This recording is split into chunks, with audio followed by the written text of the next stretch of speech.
있을 수 없는 일이 벌어졌습니다. 70년 동맹 역사상 처음으로 미국 국방부가 한국을 배제한 그레이 이글 작전을 발동했습니다. 일본의 방위 책임 범위가 한반도 해역까지 확장된다는 전략적 지형 변화가 실시간으로 진행 중입니다. 하버드 동아시아 국제관계 전문가 출신으로 주한미국 대사관에서 2년간 근무한 에반 리처드슨 보좌관은 이 모든 과정을 목격하고 일침을 날렸다고 하는데요. 동맹은 계약이 아니라 신뢰라고 생각했습니다. 그런데 지금 벌어지는 일들을 보면 도대체 미국은 무엇을 얻고 한국은 무엇을 잃고 있는 것인지 모르겠네요. 도대체 무슨 일이 벌어지고 있는 걸까요? 사연 바로 시작합니다. 영상 시작 전 구독과 좋아요, 불우이웃을 위해 끝까지 시청 부탁드립니다. 안녕하세요. 제 이름은 에반입니다. 워싱턴에서 외교 안보 문제를 다루는 일을 하고 있죠. 매일같이 쏟아지는 정보 속에서 국가의 전략과 동맹, 관계의 미묘한 변화를 포착하고 분석하는 것이 제 역할입니다.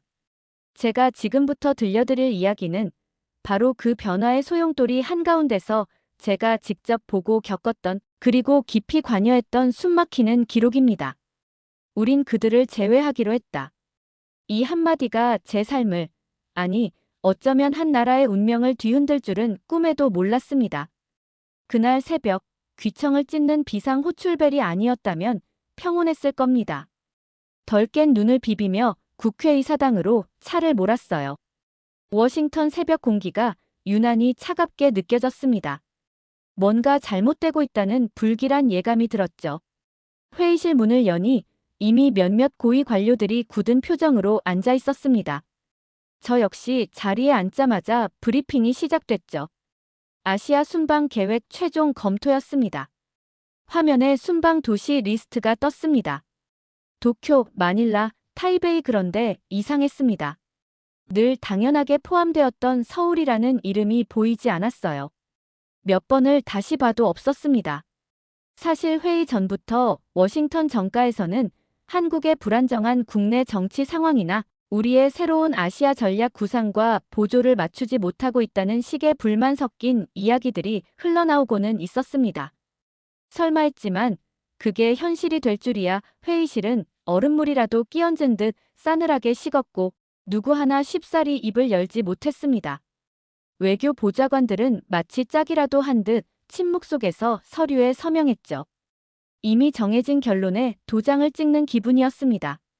며칠 후 헤그세스 장관이 도쿄에서 일본 총리와 만나는 장면이 전 세계로 생중계됐습니다. 두 사람은 활짝 웃으며 악수했고 새로운 시대의 강력한 파트너십을 이야기했습니다. 그 모습을 TV 화면으로 지켜보는데 뭐라 설명하기 힘든 외교적 굴욕감이 밀려왔습니다. 이건 단순한 일정 누락이 아니었어요. 명백한 배제의 신호였습니다. 같은 시간 서울의 청와대는 어땠을까요? 아마 긴급 상황실 모니터만 속절없이 돌아가고 있었겠죠. 어떤 불안과 당혹감이 그곳을 채웠을지 저는 충분히 짐작할 수 있었습니다. 그리고 그 불안은 곧 현실로 다가왔습니다. CIA로부터 긴급 첩보가 올라왔어요. 러시아, 북한, 한국 대상 국지전 도발 가능성 탐지. 등골이 오싹해지는 내용이었습니다. 단순한 가능성이 아니었어요. 구체적인 정황까지 담겨 있었죠. 동맹에서 배제된 한국, 그리고 그 빈틈을 노리는 북한과 러시아. 저는 깊은 불안감에 사로잡혔습니다. 워싱턴의 이 결정이 어떤 나비 효과를 불러올지 상상하는 것조차 두려웠습니다. 이것은 분명 시작에 불과했습니다. 우리가 없는 세계가 돌아간다. 한국이 빠진 판은 생각보다 빠르게 돌아가기 시작했습니다. 마치 우리가 처음부터 존재하지 않았던 것처럼요. 백악관은 곧바로 인도태평양 전략 수정 작업에 들어갔습니다. 핵심은 주일 미군의 역할 강화였죠. 유사시 독자적인 작전 능력 확보 방안까지 검토됐습니다. 보고서를 작성하며 제 손으로 일본 밀착 강화라는 문구를 입력해야 했습니다. 그 단어들이 어찌나 무겁게 느껴지던지요. 한국의 정치적 불안정성이 결국 이런 결과를 낳았다는 자조 섞인 분석도 내부적으로 돌았습니다. 우리의 전략 변화에 일본은 기다렸다는 듯이 움직였습니다. 일본 국회는 예상대로 방위비 증액안을 통과시켰죠. 역대 최대 규모였습니다. TV 화면 너머로 본회의장을 채운 기립 박수 소리가 들려왔지만 제 귀에는 그저 무겁게만 느껴졌습니다. 새로운 군사대국을 향한 그들의 야심이 느껴졌기 때문이죠. 반면 한국의 상황은 참담했습니다. 탄핵 이후 리더십 부재는 좀처럼 해결될 기미를 보이지 않았고 국로는 극심하게 분열되어 있었죠. 외교 안보 라인 역시 제대로 기능하지 못하는 듯 보였습니다. 저는 보고서에 정치적 공백 장기화라는 표현을 쓸 수밖에 없었습니다. 이런 혼란을 비웃기라도 하듯 중국은 서해에서의 군사활동을 눈에 띄게 늘렸습니다. 군용기의 훈련 비행 횟수가 급증했죠. 단순 훈련이 아니었어요. 명백한 무력 시위이자 한국과 미국을 동시에 떠보려는 의도였습니다. 저는 우발적 충돌 가능성 증가라고 보고서에 명기하며 불안감을 감출 수 없었습니다. 동북아의 하늘이 점점 더 위험해지고 있다는 신호였죠. 이 모든 급박한 상황 속에서도 서울의 청와대는 침묵했습니다. 물론 내부적으로는 고심이 깊었겠지만 대외적으로는 뚜렷한 대응책이나 메시지가 나오지 않았어요. 저는 이 침묵이 오히려 상황을 악화시킬 수 있다고 판단했습니다. 힘의 균형이 급격히 재편되는 이 민감한 시기에 한국의 고립은 더욱 심화될 것이 뻔했기 때문이죠. 우리가 새롭게 짜는 판 위에서 한국은 점점 더 주변부로 밀려나고 있었습니다. 그저 지켜볼 수밖에 없는 제 자신이 무력하게 느껴졌습니다. 논의는 계속되고 우리는 없다. 한국이 배제된 채 동북아 안보 지형은 더욱 복잡하게 재편되고 있었습니다. 물밑 움직임은 이제 수면 위로 드러나기 시작했죠. 어느 날 저는 일본 나카타니 방위상의 비공개 제안에 대한 보고를 받았습니다. 내용은 가히 충격적이었습니다. 한반도와 동중국해를 하나의 단일 작전 전구로 묶어 관리하자는 제안이었어요. 이건 사실상 유사시 일본 자위대의 한반도 작전 개입 가능성을 열어두자는 이야기나 다름없었습니다. 물론 미국 내에서도 신중론이 제기됐지만 이런 제안 자체가 공식적으로 논의 테이블에 올랐다는 사실만으로도 상황의 심각성을 알 수 있었죠. 그런데 문제는 여기서 그치지 않았습니다. 어떻게 정보가 샜는지는 모르겠지만 얼마 지나지 않아 일본의 한 유력 언론이 이 계획의 일부를 터뜨렸습니다. 일본 주도 동아시아 안보 재편 가속화 같은 자극적인 제목과 함께 말입니다. 한국 사회는 그야말로 패닉 상태에 빠졌습니다. 언론은 연일 이 문제를 대서특필했고 국민들의 불안과 분노는 극에 달했죠. 동맹에게 버려졌다는 배신감이 들불처럼 번져나갔습니다. 서울의 상황은 더욱 악화되었습니다. 청와대에서는 연일 긴급회의가 열렸지만 뾰족한 수를 찾지 못하는 듯 보였어요. 오히려 내부 혼란만 가중된다는 이야기마저 들려왔습니다. 저는 당시 상황을 분석하며 보고서에 동맹 이탈 가속화 가능성이라는 문구를 추가해야 했습니다. 동맹 균열이 이제 현실적인 위협으로 다가오고 있다는 뜻이었죠. 뒤늦게 한국 외교부가 주한 미국 대사관을 통해 강력하게 항의했습니다. 당연한 조치였지만 이미 엎질러진 물을 담기에는 역부족이었어요. 워싱턴의 반응은 냉담했습니다. 오히려 주한 미 대사관에서는 한국 내 반미 감정 심화로 동맹 관리 어려움 가중이라는 경고성 보고서를 본국에 보내왔죠. 악순환이었습니다. 배제는 불신을 낳고 불신은 다시 배제를 강화하는 끔찍한 고리가 만들어지고 있었습니다. 수십 년간 유지되어 온 한미동맹이라는 견고해 보였던 성벽에 분명한 균열이 생기기 시작한 겁니다. 외교 무대 뒤편의 냉혹함을 다시 한번 실감했습니다. 우린 우리의 이익을 위해 계산한다. 워싱턴의 결정은 결코 감정적인 것이 아니었습니다. 철저히 국익에 기반한 계산의 결과였죠. 백악관에서 열린 비공개 전략회의에 참석했을 때 저는 그 차가운 계산의 민낯을 직접 목격했습니다. 회의의 주요 의제는 한국의 전략적 가치 재평가였습니다. 보고서에는 급변하는 동아시아 정세 속 한국의 역할 조정 필요라는 문구가 선명했죠. 불과 얼마 전까지 핵심 동맹으로 불리던 나라에 대한 평가가 이렇게 달라질 수 있다니 놀라울 따름이었습니다. 비용과 편익이라는 냉정한 잣대가 들이밀어지고 있었어요. 물론 반론도 있었습니다. 국회 외교위원회 내부에서도 치열한 논쟁이 벌어졌죠. 저 역시 몇몇 의원들과 함께 한국을 포기해서는 안 된다는 소수 의견 그룹에 속했습니다. 한미동맹의 역사적 의미, 지정학적 중요성, 그리고 무엇보다 함께 피 흘린 가치를 역설했죠. 하지만 우리의 목소리는 현실을 모르는 이상론 취급을 받기 일쑤였습니다. 대세는 이미 기울어 있었어요. 결국 미국의 새로운 동아시아 전략은 일본과 호주를 중심으로 중국을 견제하는 방향으로 공식화되었습니다. 한국의 역할은 모호하게 축소되었죠. 저는 보고서에 코리아 패싱이 가져올 예측 불가능한 리스크를 계속해서 지적했지만 제 경고는 더 큰 전략적 흐름 속에 묻혀버렸습니다. 이런 전략 변화는 곧바로 미-1 군사협력 강화로 이어졌습니다. 새로운 방위협력 지침 서명식이 워싱턴과 도쿄에서 동시에 열렸습니다. 일본의 군사적 역할 확대를 공식화하는 자리였죠. TV 화면 속 화려한 서명식 장면이 저에게는 오히려 불안감을 증폭시키는 모습으로 보였습니다.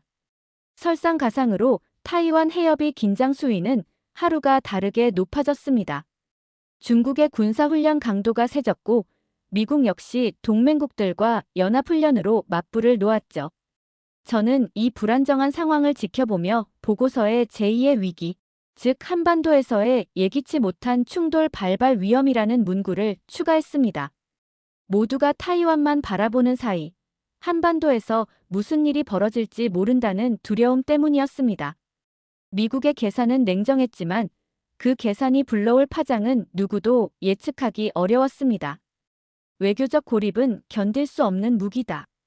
미국의 계산은 한국에게는 혹독한 현실로 돌아왔습니다. 가장 먼저 안보 공백 문제가 터져나왔죠. 서울에서 올라온 보고는 충격적이었습니다. 주한미군에 배치되었던 패트리엇 미사일 포대 일부와 사드 시스템 일부가 재배치되거나 철수한다는 내용이었어요. 물론 전략적 유연성 확보라는 공식적인 명분이 있었죠.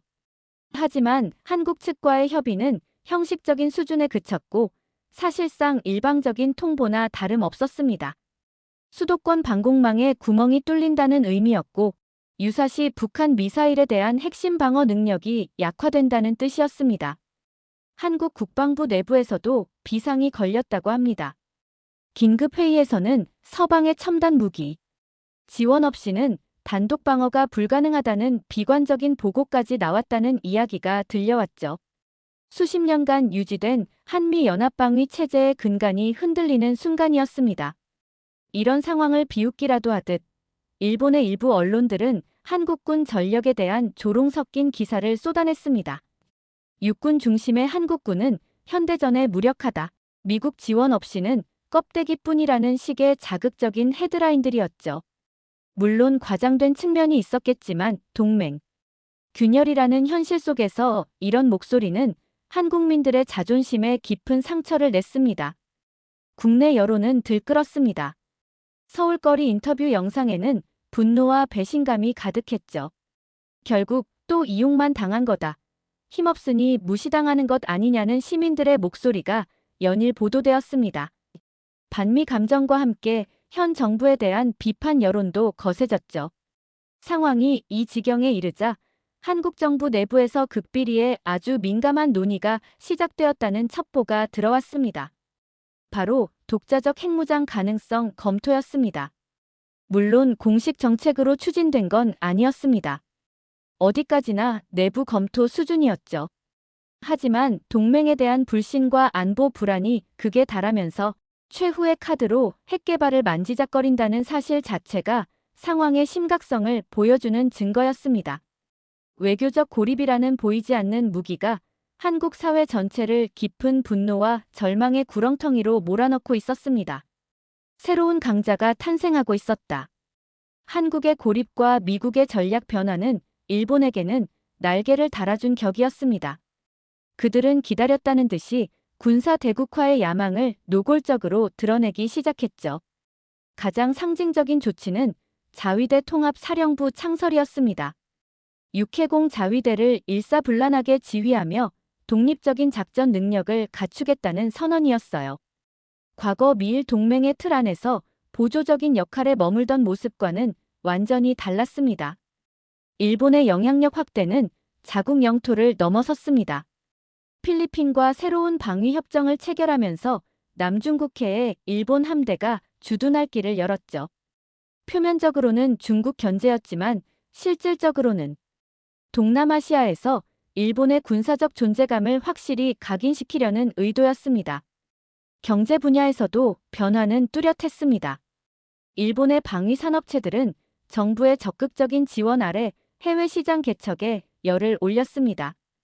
특히 동남아시아와 중동 국가들을 상대로 대규모 무기 수출 계약을 잇따라 성사시켰죠. 과거 평화헌법과 무기 수출 3원칙에 묶여있던 모습은 찾아보기 어려웠습니다. 이런 군사적 행보에 발맞춰 일본 정치권은 오랜 수건이었던 평화헌법 개정 논의에 다시 불을 지폈습니다. 당장 개헌이 어렵다는 현실적 판단 아래 우선 헌법 재해석이라는 카드를 꺼내 들었죠. 집단적 자위권 행사 범위를 확대하고 자위대의 활동 반경을 넓히려는 꼼수였습니다. 놀라운 것은 국제사회의 반응이었습니다. 미국은 물론이고 유럽 국가들조차 일본의 이런 급격한 군사력 강화 움직임에 대해 우려한다는 원론적인 입장만 표명할 뿐 실질적인 제동을 걸려는 시도는 거의 없었습니다. 오히려 중국 견제라는 공동의 목표 아래 일본의 역할 확대를 암묵적으로 용인하는 듯한 분위기마저 감돌았죠. 동북아시아의 힘의 균형추가 눈에 띄게 일본 쪽으로 기울고 있었습니다. 저는 이 모든 과정을 지켜보며 과거의 그림자가 새로운 모습으로 되살아나는 것은 아닌지 깊은 우려를 떨칠 수 없었습니다. 새로운 강자의 등장은 늘 예측 불가능한 불안정을 동반하기 마련이니까요.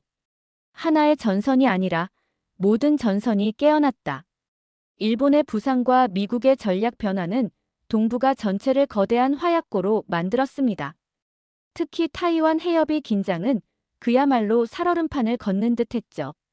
일본 해상자위대의 최신의 호위함들이 타이완 해협 인근까지 접근해 정찰 작전을 벌이는 모습이 연이어 포착되었습니다. 과거라면 상상하기 힘들었던 대담한 군사 행동이었어요. 명백히 중국을 겨냥한 행동이었고 중국의 신경을 건드렸습니다. 중국 역시 즉각 반응했습니다. 동중국해 일대에서 이전과는 비교할 수 없는 규모와 강도의 해상훈련을 실시하며 맞대응했죠. 양국 군함과 군용기가 아슬아슬하게 근접하는 상황이 빈번하게 발생하면서 우발적 충돌에 대한 우려가 최고조에 달했습니다. 긴장은 해협을 넘어 퍼져나갔습니다. 미국은 호주, 일본과 함께 타이완 주변 해역에서 대규모 3국 연합 해상훈련을 실시했죠. 합동작전 능력을 과시하며 중국의 강력한 경고, 메시지를 보내는 동시에 유사시 개입 시나리오를 점검하는 훈련이었습니다. 이처럼 강대국들이 첨예하게 대립하는 동안 한국은 철저히 소외된 섬처럼 보였습니다. 언론에서는 연일 동맹에서 소외된 한국, 강대국들의 힘겨루기 속 고립 심화와 같은 기사들이 쏟아졌죠. 국민들의 불안감은 커져만 갔고 정부는 뚜렷한 방향을 잡지 못한 채 표류하는 모습이었습니다. 이대로 가다가는 정말 돌이킬 수 없는 상황이 벌어질지도 모른다는 위기감이 저를 짓눌렀습니다. 저는 미군 고위 관리들이 참석하는 비공개 회의에서 다시 한번 목소리를 높여야 했습니다. 타이완 문제에 모든 신경이 쏠린 사이 한반도에서의 위기 관리에 구멍이 생기고 있습니다. 최근 입수한 첩보에 따르면 북한의 특이 동향도 감지되고 있습니다. 한국을 이대로 방치한다면 우리는 예상치 못한 곳에서 더 큰 전략적 손실을 입게 될 것입니다. 이번에는 다행히 제 경고가 완전히 외면당하지는 않았습니다. 회의장의 무거운 침묵 속에서 몇몇 고위 인사들의 표정에 미묘한 변화가 읽혔죠. 어쩌면 그들도 깨닫기 시작했는지 모릅니다. 한국 없는 동아시아 안정은 불가능하다는 사실을요. 동북아 전체가 전쟁의 먹구름으로 뒤덮인 상황에서 한국의 전략적 가치를 다시 평가해야 할 필요성이 조심스럽게 고개를 들기 시작한 겁니다. 동맹은 선택이 아니라 필수다. 타이완 해협의 긴장이 임계점에 달하고 한반도 안보 공백에 대한 위기감이 워싱턴 내부에서도 더 이상 무시할 수 없는 수준에 이르렀습니다. 특히 제가 보고했던 북한의 심상치 않은 움직임과 한국을 방치할 경우 동북아 전체의 안정이 연쇄적으로 무너질 수 있다는 시나리오가 설득력을 얻기 시작했죠. 변화의 기류가 감지됐습니다. 저는 이 기회를 놓치지 않았습니다. 그동안 암암리에 유지해왔던 워싱턴 내 비공식 채널을 통해 한국 측과 조심스럽게 다시 접촉을 시작했죠. 공식 라인이 꽉 막힌 상황에서 물밑 대화를 통해 서로의 오해를 풀고 신뢰를 회복하는 것이 무엇보다 중요하다고 판단했습니다. 쉽지 않은 과정이었지만 양측 모두 동맹 복원의 필요성에는 깊이 공감하고 있었습니다. 다행히 이러한 노력은 조금씩 성과를 내기 시작했습니다. 가장 먼저 변화가 나타난 것은 미국의 공식 메시지였어요. 백악관 대변인은 정례 브리핑에서 이례적으로 강한 톤으로 말했습니다. 한반도에 대한 미국의 해구산 제공 공약은 그 어떤 상황에서도 변함없이 굳건하며 오히려 더욱 강화될 것입니다. 한국 내 불안감을 잠재우기 위한 명확한 신호였죠. 이어서 논란의 중심이었던 주한미군 문제에 대한 입장도 나왔습니다. 국방부는 공식 성명을 통해 주한미군 전력의 현 수준 유지를 발표하며 일각에서 제기된 감축설을 일축했습니다. 이는 실질적인 안보 불안 해소에 큰 도움이 되었죠. 마침내 길고 어두웠던 갈등의 터널을 지나 한미 양국은 공동 성명을 발표했습니다. 미국과 한국은 지난 70여 년간 그래왔듯 앞으로도 변함없이 함께할 것이라는 문장은 단순한 수사가 아니었습니다. 위기를 겪고 나서야 비로소 재확인된 동맹의 가치를 담고 있었죠. 물론 모든 것이 예전과 똑같지는 않을 겁니다.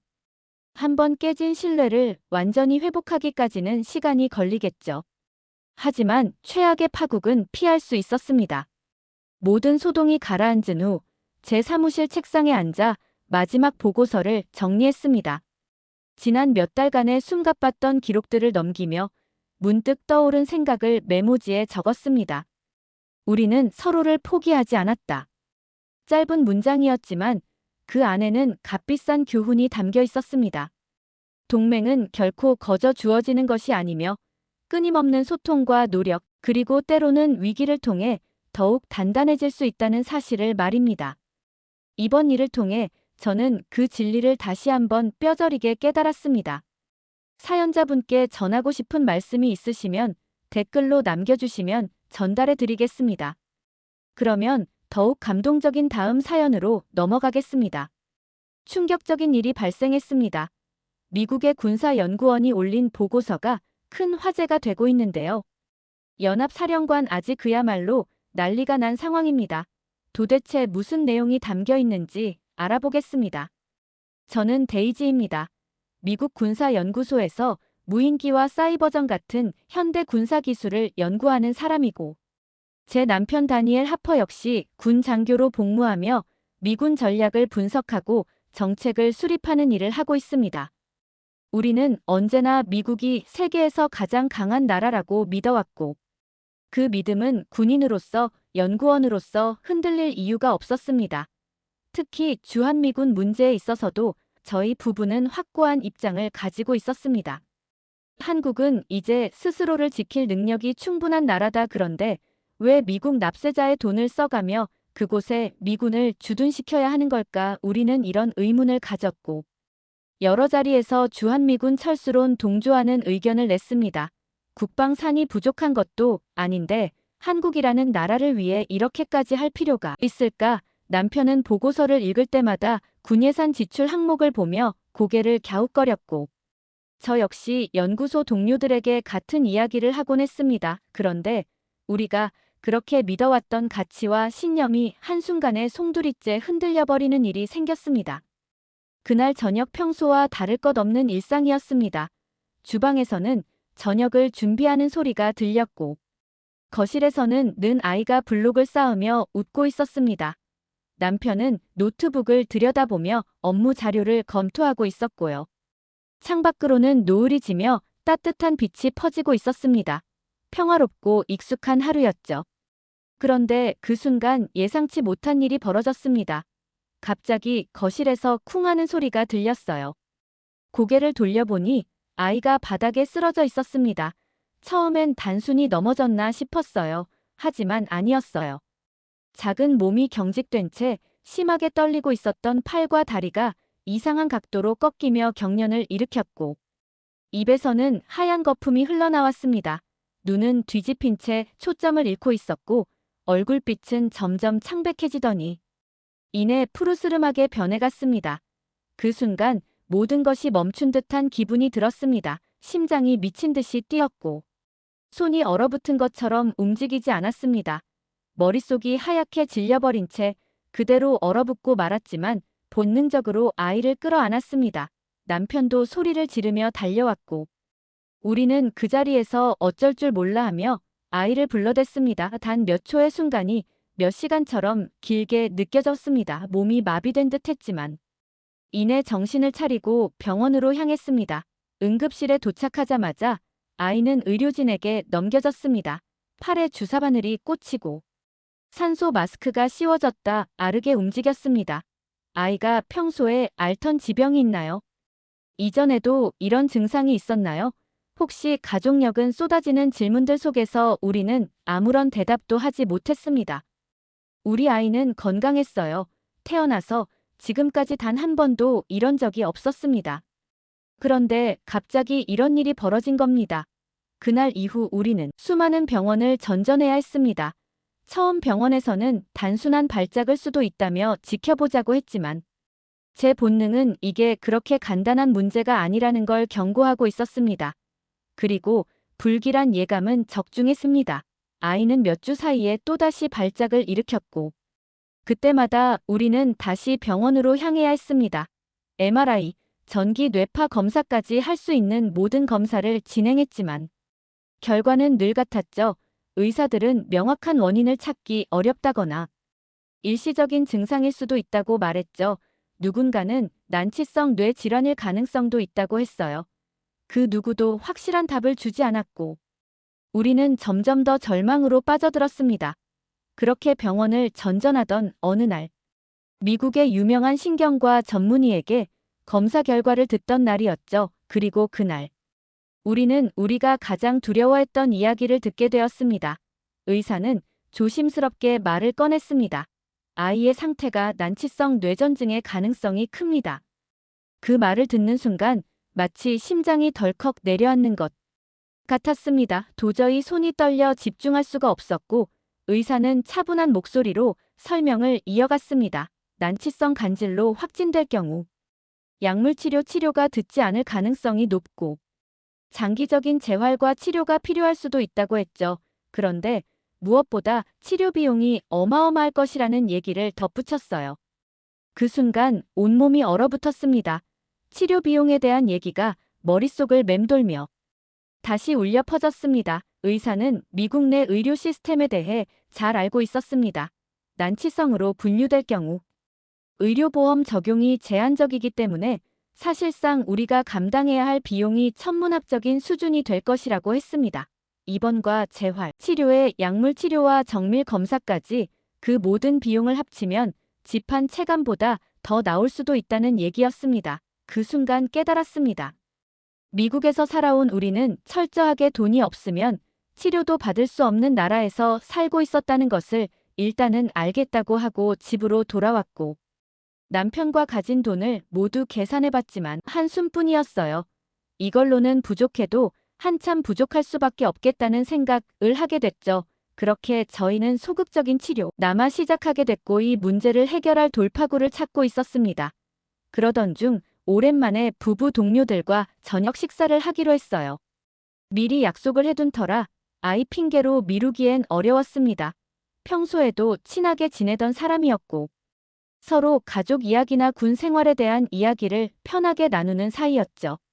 오늘 함께 식사하는 동료는 남편과 같은 부대에서 근무하는 로버트와 그의 아내 케이트였어요. 로버트는 오랫동안 해외 파견 경험이 많았고 특히 한국 근무를 2번이나 다녀온 경험이 있는 사람이었죠. 케이트도 군인 가족으로서 여러 나라에서 생활해 본 경험이 많아. 우리는 종종 그들의 이야기를 들으며 서로 다른 문화와 생활 방식에 대해 이야기하곤 했어요. 식사는 비교적 차분한 분위기 속에서 이어졌어요. 각자의 근황을 나누고 최근 있었던 일들에 대해 얘기하고 있었죠. 그런데 대화가 자연스럽게 군 생활과 관련된 이야기로 넘어가더니 로버트가 주한미군 파견에 대한 이야기를 꺼냈어요. 그는 최근 한국 파견을 다녀온 다른 동료와 이야기를 나눴다며 주한미군 근무가 생각보다 많은 장점을 가지고 있다고 하더라고요. 그러면서 한국에서의 생활이 얼마나 편리한지에 대해 말하기 시작했어요. 로버트는 한국은 생활 환경이 굉장히 잘 정비되어 있어서 군인 가족들이 살기에 아주 좋은 곳이라고 하더라고요. 그는 한국의 대중교통 시스템이 매우 효율적이고 생활비도 생각보다 합리적이라면 미국 본토보다 더 안정적인 생활을 할 수 있는 장점이 많다고 말했어요. 또 치안이 워낙 좋아서 가족을 동반해도 걱정할 일이 거의 없고 교육 수준도 높아 아이들을 키우기에 굉장히 좋은 환경이라고 덧붙였어요. 케이트도 고개를 끄덕이며 남편의 말에 동의했어요. 그녀는 미국에서는 아이를 키우는데 드는 비용이 상당하지만 한국에서는 유치원부터 다양한 교육 프로그램까지 지원받을 수 있는 혜택이 많다고 하더라고요. 또 한국 사람들은 군인 가족들에게 호의적인 태도를 보이는 경우가 많아서 이방인으로서 느끼는 부담이 적다고 말했어요. 그 말을 들으면서 남편과 저는 묘한 기분이 들었어요. 우리는 그동안 주한미군이 불필요한 존재라고 생각했지만 정작 그곳에서 생활했던 사람들은 전혀 다른 이야기를 하고 있었어요. 로버트는 이어서 군인들에게 제공되는 경제적인 혜택에 대해서도 이야기했어요. 주한미군 파견을 가면 추가적인 수당이 꽤 많다고 하더라고요. 그는 해외 파견이 이만큼 기본 급여에 더해 추가 수당이 지급되는데 이게 꽤 큰 금액이라면 미국 본토에서 근무할 때보다 훨씬 유리한 조건이라고 말했어요. 또 주택 지원도 잘 되어 있어서 대부분의 군인 가족들이 좋은 환경에서 안정적으로 생활할 수 있다고 했어요. 그리고 그가 마지막으로 꺼낸 이야기가 저희 부부에게 가장 크게 다가왔어요. 바로 의료 혜택에 대한 이야기였죠. 로버트는 주한미군으로 파견될 경우 미국 내에서 보다 훨씬 폭넓은 의료 혜택을 받을 수 있다고 했어요. 미군 병원뿐만 아니라 한국 병원에서도 치료를 받을 수 있는데 한국의 의료 시스템이 워낙 잘 되어 있어서 치료 속도도 빠르고 비용 부담도 훨씬 적다고 하더라고요. 특히 가족들에게도 의료 혜택이 적용되기 때문에 장기적인 치료가 필요한 사람들에게는 굉장히 좋은 기회가 될 수 있다고 말했어요. 그 순간 남편과 저는 거의 동시에 눈을 마주쳤어요. 서로 아무 말도 하지 않았지만 머릿속에서는 같은 생각이 스쳐 지나가고 있었어요. 저희 아이의 치료 문제였어요. 미국에서 난치성 뇌질환 가능성이 있다는 모호한 진단을 받은 이후 우리는 끝없는 불안과 경제적인 압박 속에서 하루하루를 보내고 있었어요.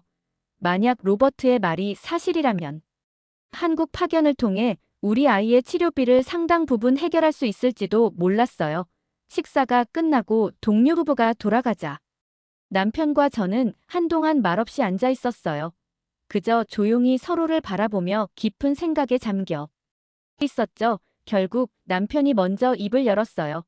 남편은 방금 들은 이야기들을 정리하는 듯한 목소리로 우리가 현실적으로 어떤 선택을 해야 하는지를 고민해야 할 것 같다고 했어요. 저도 같은 생각을 하고 있었어요. 지금 상황에서 우리가 할 수 있는 선택지는 많지 않았어요. 남편은 곧바로 노트북을 열고 관련 자료를 찾아보기 시작했어요. 저도 그의 옆에 앉아 하나하나 확인해 보았죠. 정말이었어요. 주한미군으로 파견되면 가족들도 군 의료 시스템을 활용할 수 있었고 한국의 의료 혜택까지 받을 수 있었어요. 특히 우리 아이처럼 장기 치료가 필요한 경우 의료비 지원이 크고 한국 병원에서 최신 치료법을 적용할 수도 있었어요. 우리가 미국에서 감당해야 할 엄청난 비용을 생각하면 이건 정말 엄청난 차이였을. 한숨을 내쉬 그러고는 이내 조용히 고개를 끄덕였어요. 우리에게 선택지가 많지는 않네요. 그의 목소리에는 복잡한 감정이 묻어 있었어요. 저도 천천히 고개를 끄덕였어요.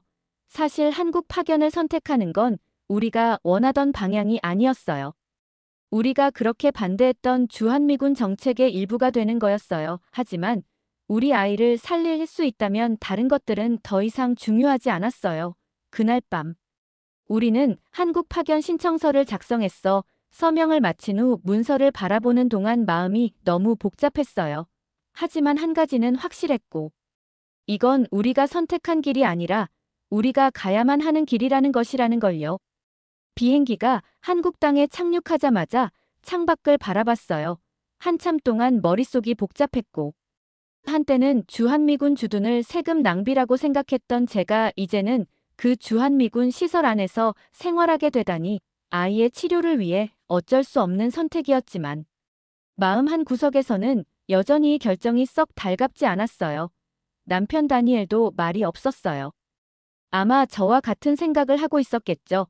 그렇게 저희는 한국행을 결정했고 인천공항에 도착해 곧장 미군 기지로 이동했어요.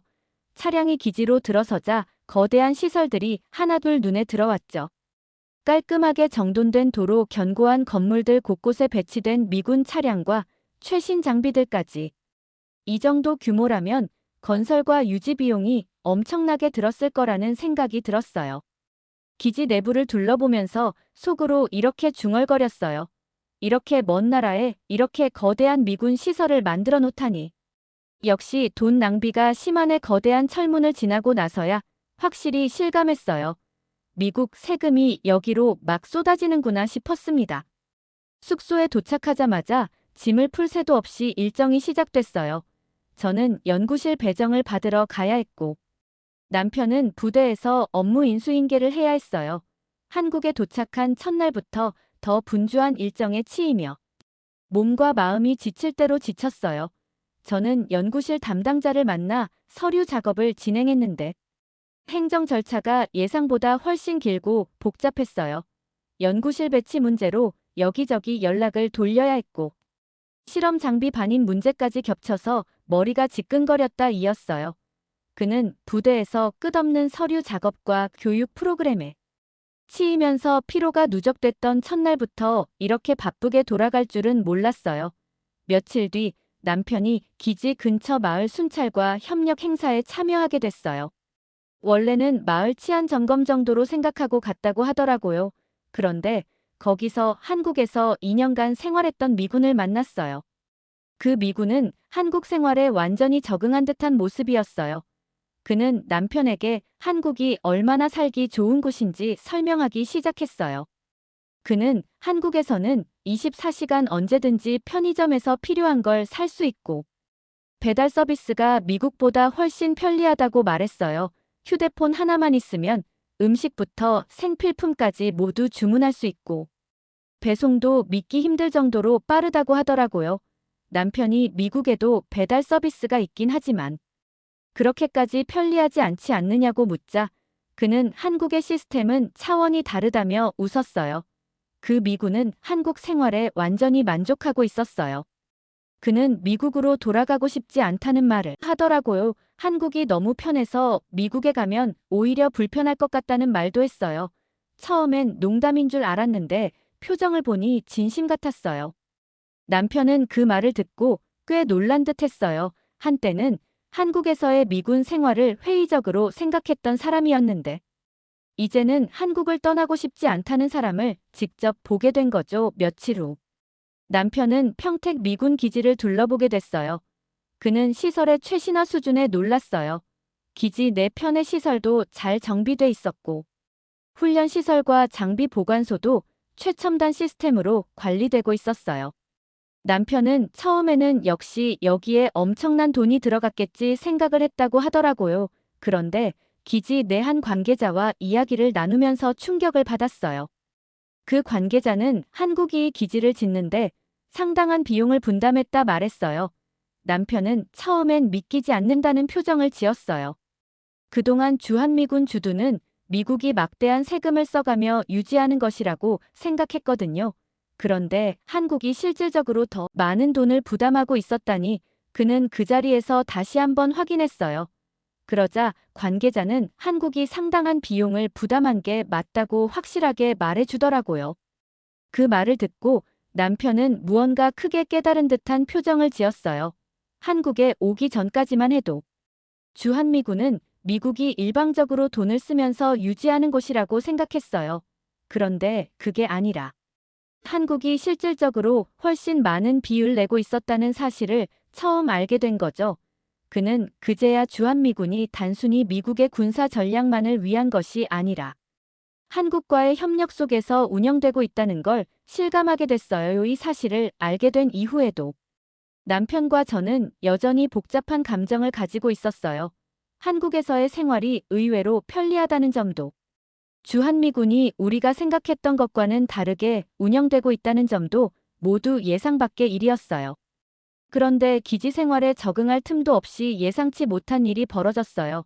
한국에 도착한 지 얼마 되지도 않았는데 아이가 또다시 발작을 일으킨 거예요.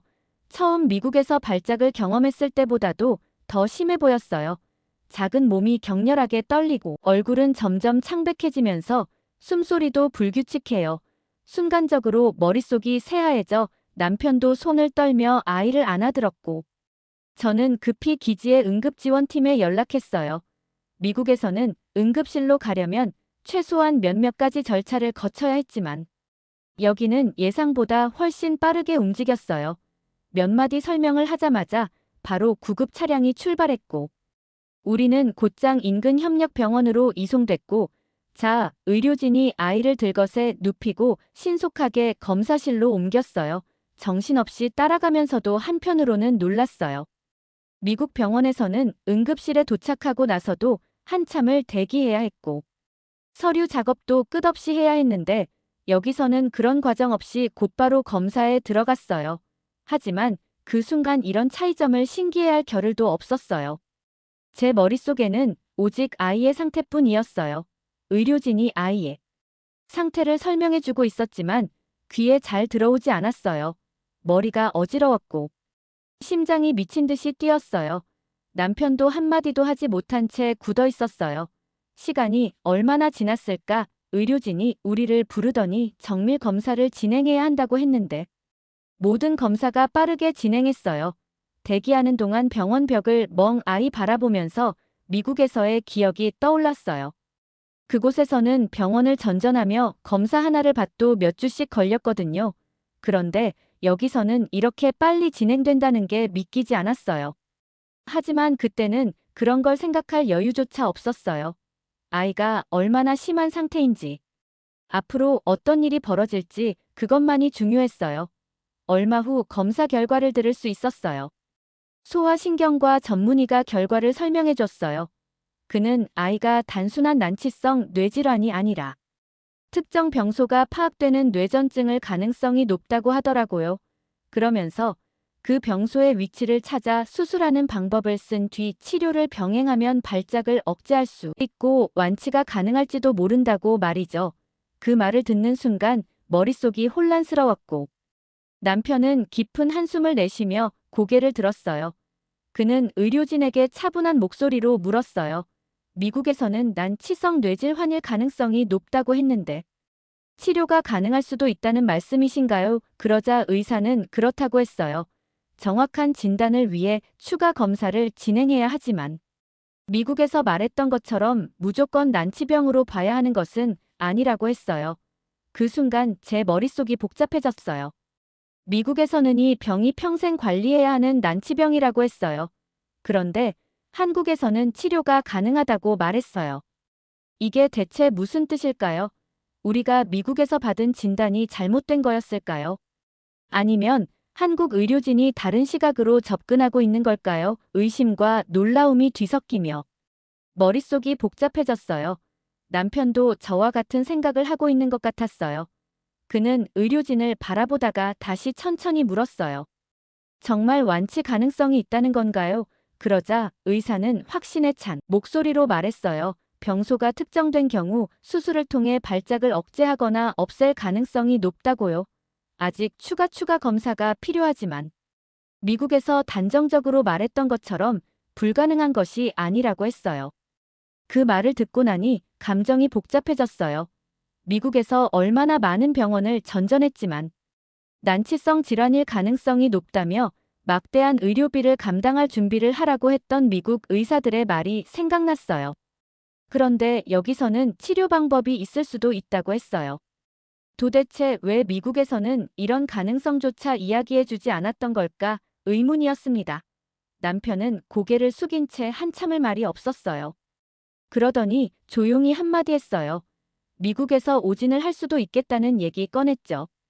사실 한국 의료진 말을 믿고 싶은 마음도 컸어요. 그렇게 한국 병원에서 아이의 치료는 시작되었고 그 와중에도 제 연구 업무는 멈출 수 없었어요. 한국에 오기 전부터 예정되어 있던 국제연구소 및 군사기관 협업 워크숍이 곧 열릴 예정이었고 저는 주한미군 연구원 자격으로 참석해야 했어요. 솔직히 마음 복잡했어요. 아이가 병원에 있는 상황에서 이런 세미나에 집중할 수 있을까 걱정되기도 했고 한국에 온 지 얼마 되지 않았는데 국제적인 자리에서 의미 있는 토론을 할 수 있을지 부담도 됐어요. 하지만 이 일도 제 책임이었다. 지금까지 가졌던 생각을 객관적으로 검토할 기회가 될 수도 있겠다는 생각이 들었어요. 워크숍이 열린 장소는 서울에 위치한 국제안보연구소 있어요. 미국, 한국, 중국, 일본 등 여러 나라에서 온 연구자들과 군사 전문가들이 참석했어요. 평소와 다름없는 분위기였지만 발표 내용은 예상했던 것보다 훨씬 뜨거웠어요. 특히 중국 군사전문연구원의 발표는 단순한 학술 토론이 아니라 노골적으로 주한미군 철수를 유도하려는 의도가 깔려 있었어요. 그는 미군이 한반도에 주둔하는 것이 결국 미국의 국기에 도움이 되지 않는다고 주장했어요. 막대한 비용을 들여 유지하는 것이 비효율적이며 오히려 미국이 재정적 손실을 입고 있다는 논리를 펼쳤어요. 중국 연구원은 주한미군이 없는 한반도에서도 한국군이 충분히 국방을 감당할 수 있고 한반도의 평화는 한국과 중국이 주도적으로 만들어 나가야 한다고 말했어요. 그러면서 미국은 불필요한 개입을 줄이고 동아시아에서 발을 빼야 한다는 주장을 폈어요. 저는 이 발표를 들으면서 뭔가 이상하다는 생각이 들었어요. 단순히 비용 문제를 지적하는 게 아니라 어떻게든 미군이 떠나하게 만들려는 의도가 명확했어요.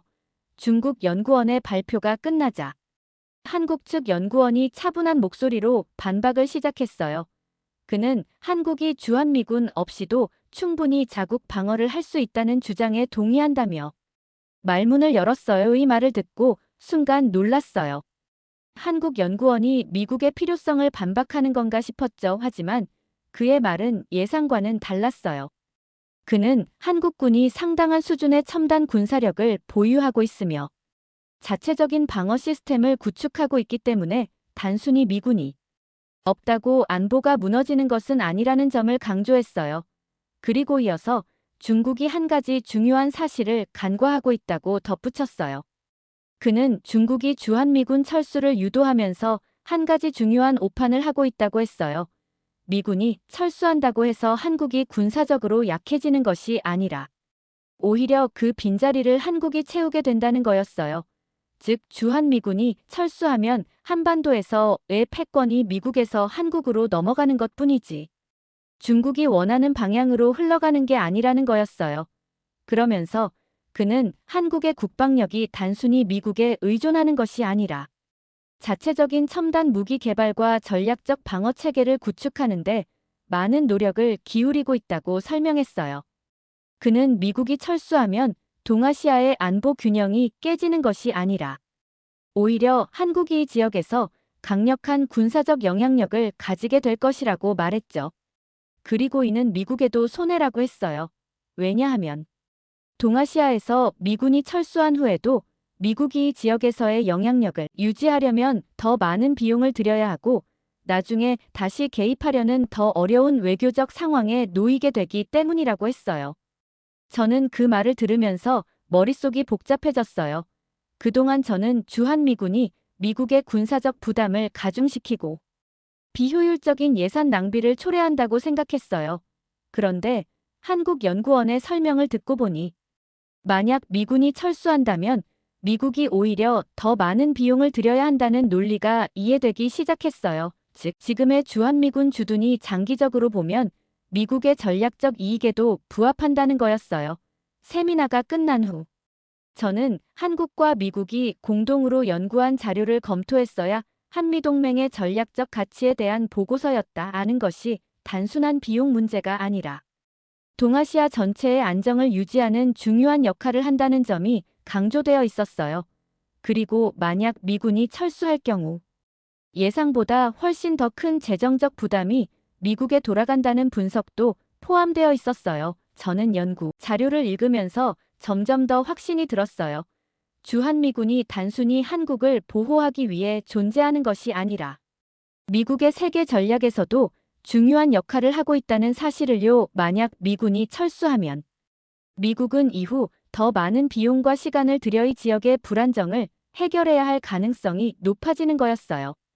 그리고 중국이 주한미군 철수를 적극적으로 주장하는 이유도 이제야 이해할 수 있었어요. 미군이 철수하면 미국이 동아시아에서의 영향력을 잃게 되고 그 자리를 중국이 차지하려고 하기 때문이었어요. 세미나가 끝난 후 숙소로 돌아오면서 여러 가지 생각이 들었어요. 처음 미국에서 한국으로 오기 전까지는 주한미군이 필요하지 않다고 생각했어요. 하지만 직접 와서 한국의 군사력과 국제 정세를 가까이서 접하다 보니 단순히 주둔 비용만 따질 문제가 아니라는 걸 깨닫게 됐어요.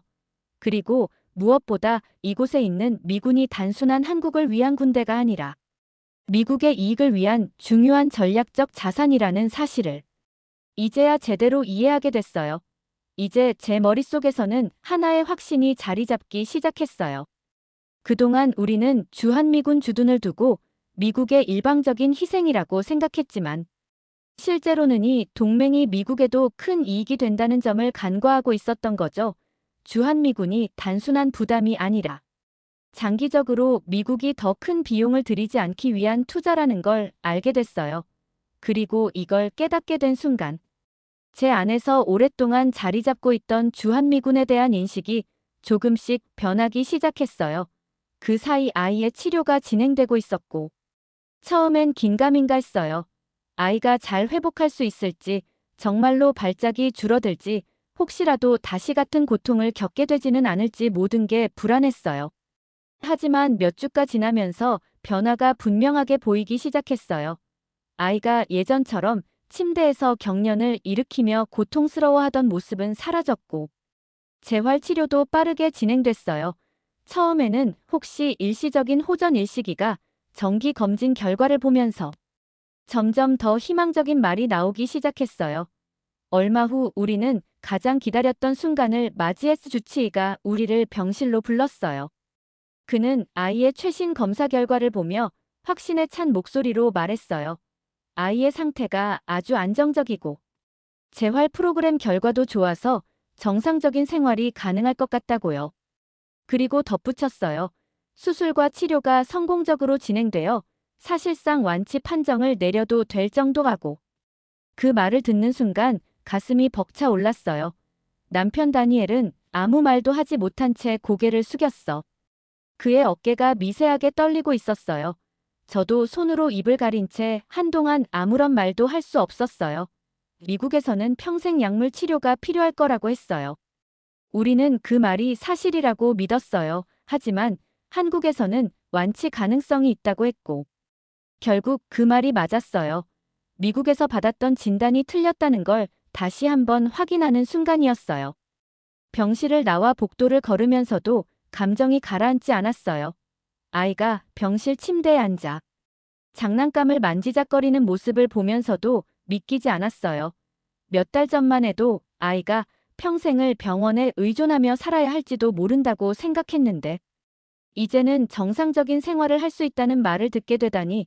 그런데 더 놀라운 건 다음이었습니다.